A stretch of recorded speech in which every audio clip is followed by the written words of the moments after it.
Tu t'intéresses au ciel, aux étoiles et à l'astronomie? Simplement parce que tu trouves ça beau et poétique ou parce que cela te questionne ou te fascine? Super.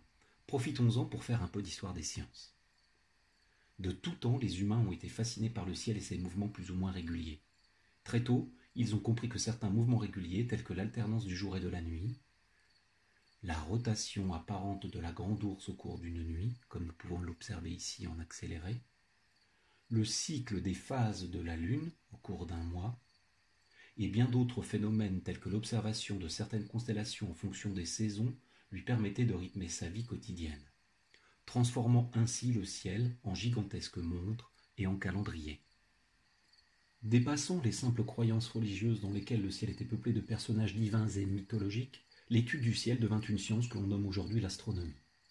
Observant, repérant, et se questionnant sur de nombreux phénomènes tels que les mouvements surprenants de certains astres errants, appelés planètes, ils tentèrent de décrypter les signaux envoyés par les astres dès la plus haute antiquité.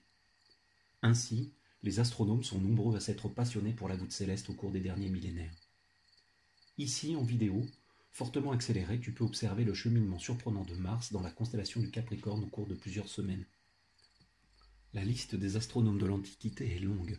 Ne citons comme exemple que Hipparque, un astronome grec du IIe siècle avant notre ère, qui étudia le ciel, les éclipses, les constellations et les étoiles. Son catalogue d'étoiles est renommé pour sa précision et la richesse des renseignements qu'il contient, position, luminosité et couleur des étoiles. S'appuyant sur les nombreux travaux des penseurs de l'Antiquité et ses travaux personnels, Claude Ptolémée, qui vivait au IIe siècle de notre ère, rédigea un livre qui fera référence en astronomie jusqu'à la fin du Moyen Âge. Ce livre, nommé l'Almageste, propose une vision dite géocentrique de l'univers. Dans cette vision, la Terre est immobile au centre de l'univers et tout, le Soleil, la Lune, les planètes ou les étoiles, tournent autour de nous dans une immense chorégraphie dont la Terre est le centre. Après tout, c'est bien ainsi que nous pourrions décrire à première vue le mouvement apparent du ciel et des astres au-dessus de nos têtes. Tout semble nous tourner autour.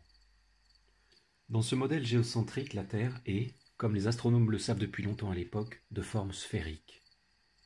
En effet, de nombreuses observations, telles que la forme de l'ombre de la Terre projetée sur la Lune lors d'une éclipse de Lune, c'est ce que montre actuellement cette animation, ou le déplacement des constellations visibles sur la voûte céleste, les avaient déjà renseignés sur la forme de notre planète.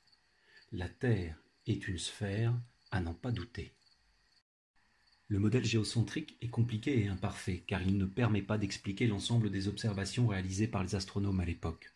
Cependant, il restera le modèle de référence jusqu'à ce qu'il soit remis en cause à la Renaissance. Mais ça, c'est pour un prochain épisode.